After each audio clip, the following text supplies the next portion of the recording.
আসসালামু আলাইকুম, আপনাদের সবাইকে স্বাগতম আজকের এই প্রথম ভিডিওটায়। আজকের এই ক্লাস ওয়ানটায় আমরা ভেক্টরের একদম শুরুটা দিয়ে শুরু করব।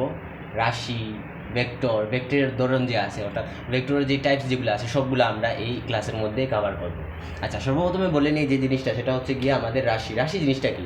সহজ ভাষায় রাশি হলো যা পরিমাপ করা যায়। আমরা বলতে পারি যে রাশি জিনিসটা কি? রাশি হলো এই মহাবিশ্বের মধ্যে যা যা পরিমাপ করা যায় তা হচ্ছে গিয়া রাশি, পরিমাপযোগ্য, পরিমাপ করা যায়। তোমরা কি করবে? তোমরা সবাই খাতায় নোট করবা, যা আমি বোর্ডে লিখি তা সব খাতায় আমাদের নোট করবা। পরিমাপ করা যায়। তার পরবর্তীতে হলো যে রাশি কয় ধরনের? সাধারণত রাশি দুই ধরনের হয়। একটা হলো স্কেলার রাশি, আর একটা হলো গিয়া ভেক্টর রাশি। স্কেলার রাশি আর একটা হচ্ছে গিয়ে ভেক্টর রাশি। একটা হলো স্কেলার আর অন্যটা হলো গিয়ে ভেক্টর। আচ্ছা, ভেক্টর জিনিসটা বুঝাচ্ছি কি জিনিসটা। আচ্ছা, স্কেলার বলতে শুধুমাত্র দিক, অর্থাৎ যেই রাশিগুলা শুধুমাত্র দিক হলে হয়ে যায়, অর্থাৎ দিক থাকলেই, দিক বলতেছি, মান। যেই ভেক্টরগুলা, যেই রাশিগুলা শুধুমাত্র মান দিয়ে প্রকাশ করা যায় তাদেরকে বলা হয় স্কেলার।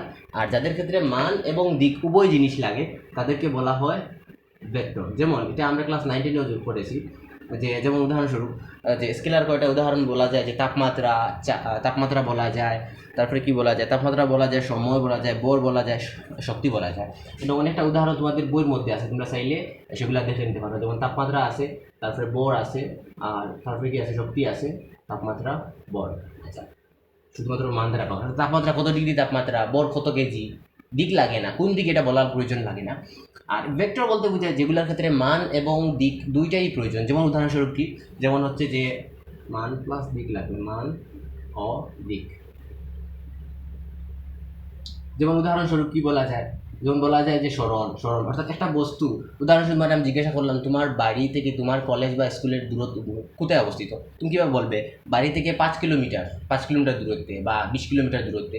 কোন দিকে? তোমাকে দিক বলতে হবে। অর্থাৎ তুমি যদি তোমাকে অথবা আমি জিজ্ঞাসা করি তোমার গ্রামের বাড়ি কোথায়, তুমি বলবে অমুক গ্রামে। ঠিক আছে, অমুক গ্রামটা কোথায় অবস্থিত তুমি পরিষ্কার যদি বুঝাতে চাও তাহলে কি করবে?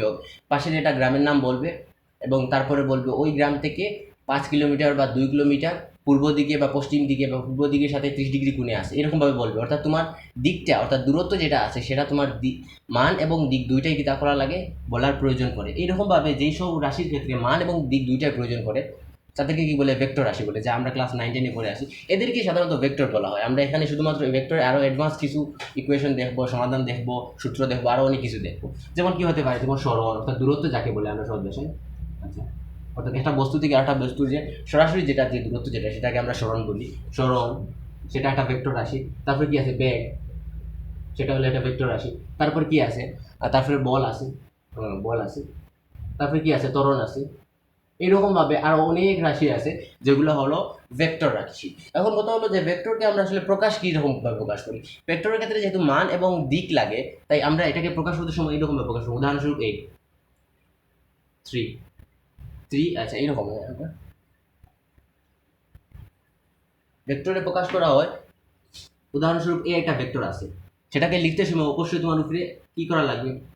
একটা টান দেওয়া লাগবে। অথবা তুমি চাইলে এর উপরে একটা তীর চিহ্ন দিতে পারো, অথবা এর নিচেও চাইলে একটা টান দিতে পারো। এটা দ্বারা বোঝায় এ একটা ভেক্টর। আর যখন এই ভেক্টরটা শুধুমাত্র আমরা মানটা নিতে চাই তখন কি করবো? এই এর পাশে কি তার দেখবো মডুলাস দিয়ে দিব। এটা বলতে বোঝায় এর মান, অথবা শুধুমাত্র এ লিখলেও হবে, কোনো সমস্যা নাই। এটা হলো মান আর এটা হলো গিয়ে প্রকাশ। অর্থাৎ যখন আমরা ভেক্টরে প্রকাশ করব তখন হবে গিয়ে এরকম, এর উপরে আমরা তীর চিহ্ন বা টান চিহ্ন দিব। আর যখন আমরা শুধুমাত্র মান প্রকাশ করতে চাই তখন কি করব? শুধুমাত্র মডুলাস অথবা শুধুমাত্র এ দিব। এটা দ্বারা বুঝায় যে এই ভেক্টরটার মান। এখন কথা হলো যে ভেক্টর যেগুলো আছে, আমরা কি একটা ভেক্টরের সাথে অন্য অন্য রকমের ভেক্টরে যোগ করতে পারি? অর্থাৎ মনে করো বল একটা ভেক্টর রাশি, ঠিক আছে, বল একটা ভেক্টর রাশি, তারপরে ত্বরণ একটা ভেক্টর রাশি। আমরা বল আর ত্বরণ দুইটা ভেক্টর রাশি কি যোগ করতে পারবো? অবশ্যই না। একটা জিনিস মনে রাখতে হবে যে ভেক্টর, সমজাতীয় ভেক্টর যেগুলো আছে সেগুলো আমরা যোগ করতে পারবো বা বিয়োগ করতে পারবো। বিয়োগ বলতে গেলে আসলে এক ধরনের যোগই হইতে গেলে, পরবর্তীতে আমি তোমাকে দেখাবো। আচ্ছা, তার পরবর্তীতে আমরা দেখবো যে ভেক্টরে আসলে প্রকাশ কিলা করা হয়। ভেক্টরকে প্রকাশ আই জে কে এইরকম ক্যাপ দ্বারা প্রকাশ করা হয়। আই ক্যাপ বুঝাচ্ছি, I cap, J cap, sorry, K cap দ্বারা প্রকাশ করা হয়। আই ক্যাপ বলতে বোঝায় যে এক্স অক্ষ হতে, দূরত্ব বোঝায়। দূরত্ব বোঝায়, ওয়াই কে বলতে বোঝায়, সরি জে কে বলতে বোঝায় ওয়াই অক্ষ হতে দূরত্ব, এবং কে বলতে বোঝায় জেড অক্ষ হতে দূরত্ব। সেটাকে আমি সহজ ভাষায় বোঝাই। মনে করো এটা 3 ডাইমেনশনাল বস্তু আছে, ত্রিমাত্রিক বস্তু। দ্বিমাত্রিক বস্তু যেমন এই বোর্ডের ক্ষেত্রে এখানে একটা বিন্দু আছে, ঠিক আছে, এখানে একটা আছে বিন্দু আছে। এখন তোমাকে যদি আমি বলি যে এই বোর্ডের মধ্যে এই বিন্দুটার অবস্থান কোন জায়গায়, এটার বিন্দুর মান উদাহরণস্বরূপ এটা মনে হয় সার্কেল যেটা আছে এটার এরিয়া আমরা দেখলাম 0.002 মিলিমিটার, উদাহরণস্বরূপ এটার মানটা হলো বা এটার এরিয়াটা হলো 0.002, মানটা পেয়ে গেলাম। এখন কথা হলো এটার অবস্থানটা কোন দিকে, কিভাবে তুমি বের করবা? তুমি কিভাবে বের করবা? দেখবা যে এই যে বোর্ড আছে, এই বোর্ডের আমরা যদি ওয়াই অক্ষ ধরি এবং এই বোর্ডটার এই পাশটাকে আমরা এক্স অক্ষ ধরি, তাহলে তুমি কি বলবা এক্স অক্ষ থেকে 5 মিটার, উদাহরণস্বরূপ 5 মিটার, ওয়াই অক্ষ হতে 3 মিটারে আছে, 3 মিটার দূরত্বে আছে, ঠিক আছে। এখন এটা তো হলো 2 ডাইমেনশনাল বস্তু, অর্থাৎ একটা দ্বিমাত্রিক বস্তু, অর্থাৎ যেটা শুধুমাত্র আমরা দুই দিক বরাবর যেতে পারি, যেমন এদিক বরাবর যেতে পারি, এদিক বরাবর যেতে পারি, কিন্তু উপর নিচে বরাবর আমরা যেতে পারি না। কিন্তু যখন ত্রিমাত্রিক কোনো একটা বস্তু আসে, অর্থাৎ যেমন উদাহরণস্বরূপ এই যে আমাদের দুনিয়া যেটা আছে বা এই কক্ষকে তোমরা বিবেচনা করতে পারো, এই কক্ষর ক্ষেত্রে কি হয় লক্ষ্য করে দেখো। আমি যদি বলি এই মার্কারটার অবস্থান এই কক্ষর মধ্যে কোন জায়গায় আছে, তুমি কিভাবে বলবা উদাহরণস্বরূপ এই দেয়ালটাকে আমরা যদি ধরি এক্স অক্ষ, এটাকে ধরি ওয়াই অক্ষ, এবং নিচের যে দেয়াল আছে বা উপরের দেয়াল, নিচের যে ফ্লোর যেটা আছে সেটাকে ধরি আমরা জেড অক্ষ, অর্থাৎ এটাকে সামনের দেয়ালটাকে ধরলাম এক্স অক্ষ, এই পাশের দেয়ালকে ধরলাম কি ওয়াই অক্ষ, এবং নিচে যে ফ্লোর আছে তাকে ধরলাম জেড অক্ষ। তাহলে কিভাবে বলবে এক্স অক্ষ হতে 5 মিটার দূরত্বে আছে, ওয়াই অক্ষ হতে 1 মিটার দূরত্বে আছে, এবং জেড অক্ষ হতে কয় মিটার দূরত্বে আছে, জেড অক্ষ হতে 7 মিটার দূরত্ব আছে। তো এটাকে প্রকাশ করতে সময় আমরা আই জে কে দ্বারা এক্স অক্ষ হতে দূরত্ব বুঝি, অর্থাৎ আমরা প্রথমে কি দেখলাম, এক্স অক্ষ থেকে কত মার্কার দূরত্বে আছে, এক্স অক্ষ হতে 5 মিটার দূরত্বে, অর্থাৎ 5। তারপরে আইকে বলতে বুঝায় যে এক্স অক্ষ হতে 5 মিটার দূরত্ব। তারপরে ওয়াই অক্ষ হতে কত মিটার দেখছিলাম আমরা, কত 3 মিটার দূরত্বে, 3 মিটার না কত ভুলে গেছিলাম, আচ্ছা উদাহরণস্বরূপ 3 মিটার দূরত্বে আছে। তাহলে 3J অর্থাৎ ওয়াই অক্ষ হতে 3 মিটার দূরত্বে। তারপরে জেড অক্ষ হতে কত মিটার দূরত্বে আসি, জেড অক্ষ হতে আসিল আমাদের 7 মিটার, অর্থাৎ 7 কে। আশা করি বুঝাতে পেরেছি। এখন এগুলাকে আমরা কি করবো, সুন্দর মতো লিখে দিব, 5 I cap, 3 J cap, 7 K cap। এখন যেহেতু আমরা যে অক্ষের ক্ষেত্রে আমরা জানি না, এক্স অক্ষর ক্ষেত্রে এই যে এক্স অক্ষের এটা কি, এক্স অক্ষ ধরি, এটা ওয়াই অক্ষ ধরলে এই পাশটা হলো আমাদের পজিটিভ প্রান্ত, এই পাশটা হলো আমাদের নেগেটিভ এক্স প্রান্ত, ঠিক আছে। তো যেহেতু এটাও পজিটিভ দিক আছে, ধরলাম এই দিকটা হলো পজিটিভ, এটাকে এক্স অক্ষ ধরলে এই দিকটা দেয়ালের এই দিকটা হলো পজিটিভ দিক, দেয়ালের অপর পাশের যে দিকটা আছে সেটা হলো নেগেটিভ দিক। যেহেতু আমরা পজিটিভ দিকে আসছি ওই লাগি এক্স সামনে প্লাস বসাবো, ওয়াই অক্ষর এই দিকটা ধরলাম আমরা পজিটিভ দিক, এবং ওয়ালের অথবা ওয়াই অক্ষের বিপরীত দিকটাকে ধরলাম নেগেটিভ দিক। সেই হিসাবে আমরা যেহেতু পজিটিভ দিকে আসি তাই পজিটিভ দিব। তারপরে ফ্লোরটার উপরের অংশকে আমরা ধরলাম পজিটিভ দিক, অর্থাৎ উপরের দিকে আসছে 7 মানে +7, পজিটিভ 7। যদি এইরকম হতো যে এটা ফ্লোরের উদাহরণস্বরূপ এই দেয়ালের আমরা ওই পাশে থাকতাম, এই দেয়ালের অন্য পাশে থাকতাম, তাহলে আমরা কিতা করলাম মানে আমরা দেখলাম মানে যে নেগেটিভ কিতা ধরলাম মানে ওয়াই ধরলাম না। আচ্ছা সামনে এটার পজিটিভ দেওয়ার কোনো প্রয়োজন নেই, তো ওই লগে আমাদের সম্পূর্ণরূপে প্রকাশ, অর্থাৎ আমরা ধরলাম একটা এ, অর্থাৎ ওই যে আমাদের যে মার্কারের যে অবস্থান, আমাদের মার্কারের অবস্থানটা হচ্ছে এই ত্রিমাত্রিক এই যে সম্পূর্ণ কক্ষর মধ্যে আমাদের মার্কারের অবস্থান আছে কি 5I + 3J + 7K। এটা হলো আমাদের সাধারণত 3D তে প্রকাশ, অর্থাৎ 3 ডাইমেনশনাল কোনো বস্তু আমরা যদি প্রকাশ করতে চাই যে তার অবস্থানটা কোন দিকে, তাহলে আমরা এইরকমভাবে অবস্থান প্রকাশ করি সাধারণত ভেক্টরের ক্ষেত্রে, যে কোনো একটা ভেক্টরের ক্ষেত্রে। এখন এই যে ভেক্টর যেটা আছে এটার আমরা অবস্থান দেখে দিলাম, মানে সম্পূর্ণরূপে যে প্রকাশ কীভাবে করতে হয়, একটা ভেক্টর প্রকাশ কীভাবে করা লাগে তা আমরা সম্পূর্ণরূপে দেখলাম 3IJ এরকমভাবে। এখন কথা হলো যে এই ভেক্টর আমার যদি শুধুমাত্র মানটার প্রয়োজন পড়ে তাহলে আমি মানটা কীভাবে বের করবো, দিকটা পরবর্তীতে আমরা অন্য যে ক্লাস আছে সেগুলোতে দেখাবো। মানটা কীভাবে বের করবো, মানটা সহজ ভাষায় কি √/√/, প্রথমটার যে মান যেটা আছে সেটা স্কোয়ার, যদি এখানে মাইনাস থাকতো 5 তাহলে -5 স্কোয়ার আসতো, এদিকে আছে গিয়া প্লাস কি 3 স্কোয়ার, এদিকে এরপরে এটা কিটা আছে +7 স্কোয়ার, অর্থাৎ প্রত্যেকটা সামনে যে সহগ যেগুলো আছে সেগুলো স্কোয়ার হবে। যদি মাইনাস সামনে থাকতো তাহলে -3 স্কোয়ার, -7 থাকলে -7 স্কোয়ার। এই আসলো আমাদের মান। এখানে চাইলে আমরা মডুলাসও দিতে পারবো, মডুলাস অথবা সুটাতো দিয়ে পারবো, সরি ভেক্টর সাইন দেওয়া হয়েছে না, ওখান দিয়ে হয়ে গেছে। আশা করি বুঝাতে পেরেছি 3 ডাইমেনশনে ভেক্টরের প্রকাশ।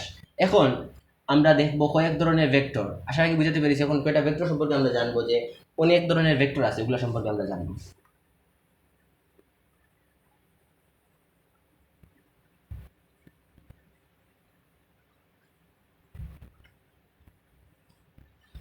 প্রথমে যে ভেক্টরটা জানবো সেটা হচ্ছে ব্যাসার্ধ ভেক্টর, অর্থাৎ ব্যাসার্ধ ভেক্টর জিনিসটা কি। ধরলাম যে আমাদের এটা হলো গিয়া এক্স অক্ষ, এটা হচ্ছে আমাদের ওয়াই অক্ষ। তোমরা বই মধ্যে বাহির করে এটা দেখে নিতে পারো। ব্যাসার্ধ ভেক্টর বলতে বোঝায় এই যে এটা মনে ধরলাম আমরা ভেক্টর আছে, সেটা আমরা ধরলাম এটা ওয়াই অক্ষ, এক্স অক্ষ এটা ওয়াই অক্ষ, এটা ভেক্টর আছে এই জায়গা পি একটা ভেক্টর আছে, ঠিক আছে, পি একটা ভেক্টর। ব্যাসার্ধ ভেক্টর বলতে বোঝায় ওই ভেক্টরটা মূল বিন্দু হতে, অর্থাৎ ওই যে আমাদের শূন্য যে বিন্দু আছে ওই শূন্য বিন্দু হতে সেটার দূরত্ব যেটা আছে মূল বিন্দু হতে যে দূরত্ব যেটা সেটা কি, অর্থাৎ ওই যে অপি যে আছে অপি ভেক্টর, অর্থাৎ এই অ থেকে যে পি যে দূরত্ব যেটা নেই এই দূরত্বকে আমরা সাধারণত ব্যাসার্ধ ভেক্টর বুঝি। আশা করি বুঝাইতে পেরেছি। তার পরবর্তী হলো সরণ ভেক্টর। সরণ ভেক্টর বলতে কি বোঝায়? সরণ ভেক্টর বলতে সেম একই জিনিস। আমরা এক্স অক্ষর মধ্যে আমরা একটা ভেক্টর নিলাম, এই একটা ভেক্টর আছে এক্স অক্ষর মধ্যে, এই একটা ভেক্টর আছে, সে এই জায়গা থেকে সরে এই জায়গা চলে গেল, ঠিক আছে। পি এটা ভেক্টর এই জায়গা ছিল, পরবর্তী সে এই অবস্থানে চলে গেল, অর্থাৎ আচ্ছা পি ভেক্টর যেটা আছে সেটা আছে ধরলাম পি ভেক্টর আছে, পি আচ্ছা ধরলাম আমরা এক্স একটা ভেক্টর আছে, ভেক্টরটা পূর্বে পি অবস্থানে ছিল, ঠিক আছে, পরবর্তীতে কি অবস্থানে চলে গেছে। এখন সরণ ভেক্টর বলতে বোঝায় যে এই কতটুকু সরছে, ঠিক আছে, কতটুকু সরছে সেই সেই মানটাকে বোঝায়। অর্থাৎ সরণ ভেক্টর বলতে বোঝায় যে যে তোমার থ্রি ডাইমেনশনাল বস্তু যে আছে, যে থ্রি ডাইমেনশনাল বস্তু সরি ত্রিমাত্রিক অক্ষর মধ্যে যদি ভেক্টর এক জায়গা থেকে অন্য জায়গায় সরে যায়, ঠিক আছে, এক জায়গা থেকে অন্য জায়গায় যদি সরে যায়, তাহলে যে সরে যাওয়ার কারণে যে ভেক্টরটা হবে, অর্থাৎ এই যে পি থেকে কিউ পর্যন্ত গেছে, যে পি থেকে কিউ পর্যন্ত, পি থেকে কিউ পর্যন্ত যে দূরত্ব যেটা সেটা হচ্ছে গিয়ে তার কি সরণ ভেক্টর, ওই বস্তুর লাগি সরণ ভেক্টর হবে। তার পরবর্তী আমরা দেখবো যে নাল ভেক্টর জিনিসটা কি, নাল ভেক্টর বা শূন্য ভেক্টর জিনিসটা কি।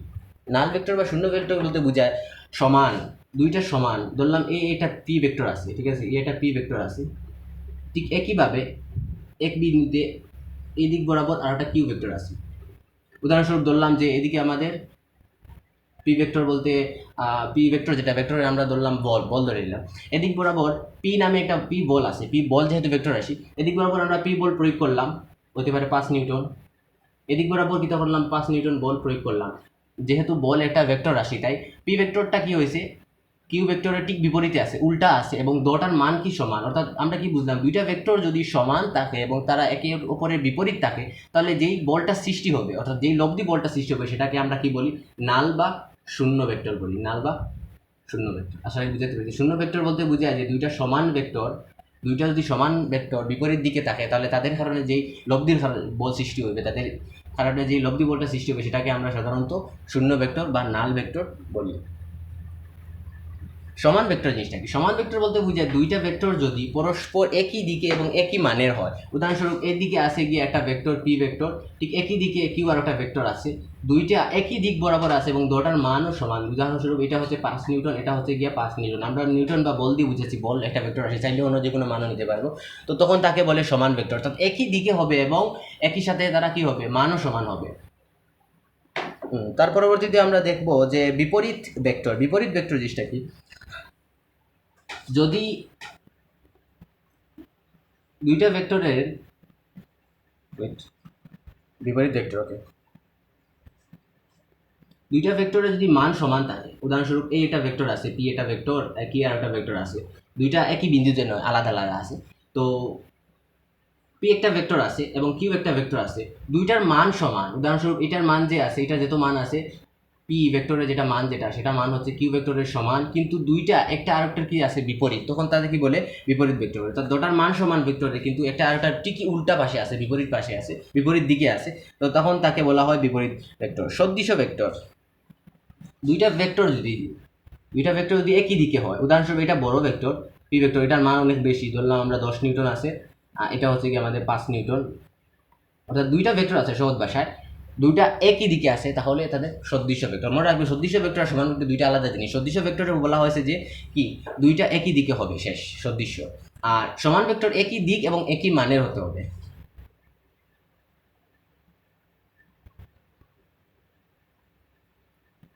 তারপরে আসলো বিপ্রতীপ ভেক্টর। বিপ্রতীপ ভেক্টর জিনিসটা কি?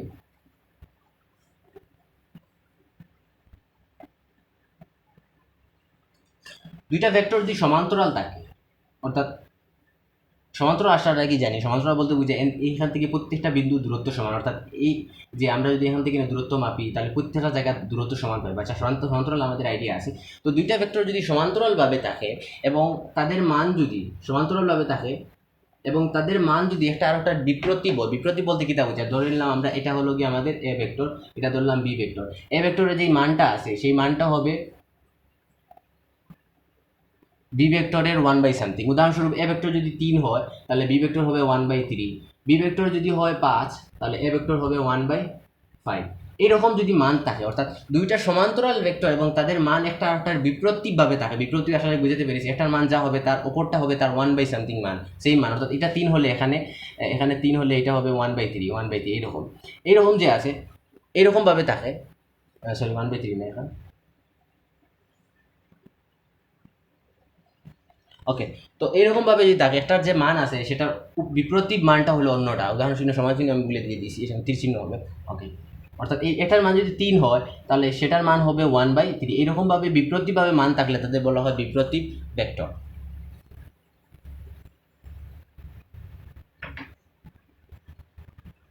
তারপরে হলো স্বাধীন ভেক্টর। স্বাধীন ভেক্টর অর্থাৎ সেই ভেক্টর যার পাদবিন্দু বা শেষ বিন্দু, যেটা আমরা সাধারণত শেষের একটা ভেক্টরকে যদি আমরা তীর চিহ্ন দ্বারা প্রকাশ করি, পি একটা ভেক্টর তীর চিহ্ন বোঝায় যে এটা ভেক্টর একটা মান আছে এবং সে এদিক বরাবর যাচ্ছে, বুঝছো। তীর চিহ্ন বলতে বোঝায় যে এটা ভেক্টর, এটা তীর চিহ্ন বলতে আমরা একটা ভেক্টরকে বুঝাচ্ছি সাধারণত, অর্থাৎ বুঝাচ্ছি যে ভেক্টরটা এদিক বরাবর যাচ্ছে। তীর চিহ্ন এই কারণে ব্যবহার করি যাতে আমরা দিকটা বুঝতে পারি, যেমন উদাহরণস্বরূপ এই ভেক্টরটা এইভাবে দিলাম, আবার কিউ ভেক্টরটা আমরা অন্য একটা ভেক্টর এইভাবে দিলাম, এটা বলতে বোঝায় যে পি ভেক্টরটা এইদিকে যাচ্ছে, কিউ ভেক্টরটা এইদিকে যাচ্ছে। হইতে পারে এটা সরণ ভেক্টর হতে পারে, হতে পারে এটা ত্বরণ ভেক্টর হতে পারে এটা বল ভেক্টর, ঠিক আছে। আচ্ছা, তো একটা ভেক্টরের ক্ষেত্রে পিছনের যে অংশ সেটাকে আমরা বলি পাদবিন্দু এবং সামনের অংশকে বলি আমরা শীর্ষবিন্দু, এটাকে বলি আমরা শীর্ষবিন্দু, এটাকে বলি আমরা পাদবিন্দু।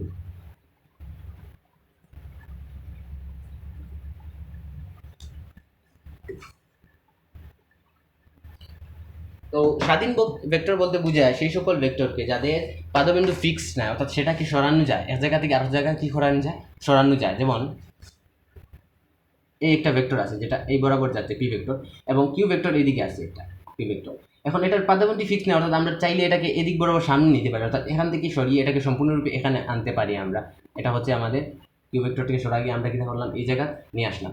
তো পাদবিন্দু ফিক্স নয় যাদের, অর্থাৎ যাদের পাদবিন্দু শেষ বিন্দুটা ফিক্স নয়, সরানো যায় ডানে বামে, সামনে দিয়ে পিছনে সরানো যায়, উপরে নিচে সরানো যায়, তাদেরকে বলে স্বাধীন ভেক্টর। আর তার পরবর্তী আছে আমাদের সীমাবদ্ধ ভেক্টর, বা সেম জিনিস ধরে নাও আমরা এই যে ভেক্টর যেটা একটু আগে অঙ্কন করলাম, সেটা যদি সরানো সম্ভব না হয়, অর্থাৎ সেটা যদি পাদবিন্দু ফিক্স থাকে এক জায়গা, অর্থাৎ সেটাকে সরানো সম্ভব না। যেমন উদাহরণস্বরূপ এই বরাবর একটা পি আছে ভেক্টর, আর এই বরাবর আছে আমাদের কিউ ভেক্টরটা। এই কিউ ভেক্টরটা এদিকেও সরানো যায় না, এদিকে সরানো যায় না, এখানে ফিক্সড অবস্থায় আসে, অর্থাৎ পি ভেক্টরের সাথে একটা নির্দিষ্ট কোণে থিটা ডিগ্রি কোণে ফিক্সড অবস্থায় আছে, তখন সেই ভেক্টরকে বলা হয়, অর্থাৎ এই যে কিউ ভেক্টর যেটা আছে সেটাকে আমরা বলতে পারি যে সীমাবদ্ধ ভেক্টর, অর্থাৎ সেটার পাদবিন্দু ফিক্সড করা, এখানে ফিক্সড করা, সেটাকে সরানো সম্ভব না।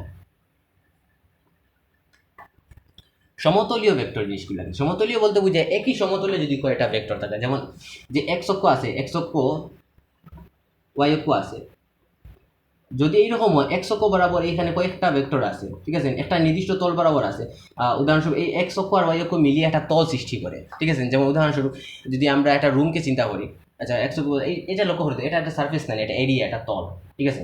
তো যদি কোনো ভেক্টর যদি কয়েকটা ভেক্টর একটা নির্দিষ্ট তল বা একটা সার্ফেস বরাবর থাকে, যেমন এই যে এই ভেক্টর যেগুলো আছে, এটা কি আছে, এগুলো সব যেমন একটা দুইটা তিনটা চারটা এরকম অনেক ভেক্টর কি আছে, এক্স ওয়াই অক্ষ যে তল আছে, এক্স এবং ওয়াই অক্ষ মিলিয়ে যে তল সৃষ্টি করে সেই তল বরাবর আছে, তখন তাকে আমরা কি বলবো, তখন তাকে আমরা বলবো একটা আরেকটাকে তখন সমতলীয় ভেক্টর, অর্থাৎ প্রত্যেকটা ভেক্টর একটা নির্দিষ্ট সমতলে আছে এই জন্য। তারপরে দেখবো সবচেয়ে শেষ টপিক যেটা, সেটা হলো একক ভেক্টর। একক ভেক্টর জিনিসটা কি? একক ভেক্টর বলতে বোঝায় যে সেই সকল ভেক্টর যাদের মান এক, যেমন উদাহরণস্বরূপ আই ক্যাপ, জে ক্যাপ, ঠিক আছে, আই ক্যাপ জে ক্যাপ ওরকম, অর্থাৎ যেই ভেক্টরগুলোর মান শুধুমাত্র এক, যেগুলোর মান অন্যান্য কোনো মান হতে পারে না, যেই ভেক্টরগুলোর মান এক তাদেরকে বলা হয় কি, তাদেরকে বলা হয় একক ভেক্টর। উদাহরণস্বরূপ আমার এ একটা ভেক্টর আছে, ঠিক আছে, এ একটা ভেক্টর আছে, সেটাকে যদি আমি তার মান দ্বারা ভাগ করি, অর্থাৎ তার যে মান যেটা আছে সেটা দ্বারা ভাগ করি, তাহলে যেই মানটা বের হবে, অর্থাৎ যেই মানটা আমরা পাবো, যেই ভেক্টরটা পাবো, সরি মান বলতেছি, যেই ভেক্টরটা পাবো সেটা হচ্ছে আমাদের কি ভেক্টর, সেটা হচ্ছে আমাদের একক ভেক্টর। এ হচ্ছে আমাদের কি একটা একক ভেক্টর, ওকে। আশা রাখি আর কোনো টপিক বাকি থাকছে না, টাইপস অফ ভেক্টর সব ধরনের টাইপস দেখিয়ে ফেলছি। তো ইনশাল্লাহ দেখা হচ্ছে দ্বিতীয় ক্লাসে, ক্লাস 2তে সবার সঙ্গে দেখা হচ্ছে।